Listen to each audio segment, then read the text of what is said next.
رسول اللہ صلی اللہ علیہ وآلہ وسلم نے فرمایا، اللہ تعالیٰ نے زمین کو میرے لیے سمیٹ دیا تو میں نے اس کے مشرق اور مغرب کو دیکھا،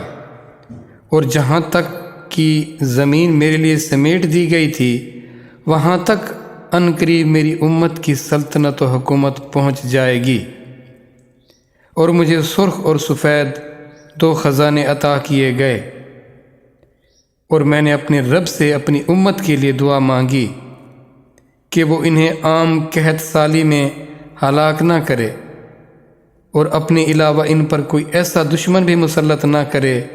جو ان سب کی جانوں کی ہلاکت کو مباح جائز سمجھے۔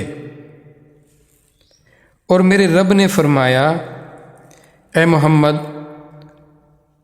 جب میں کسی بات کا فیصلہ کر لیتا ہوں تو اسے تبدیل نہیں کیا جاتا، اور بے شک میں نے آپ صلی اللہ علیہ وآلہ وسلم کی امت کے لیے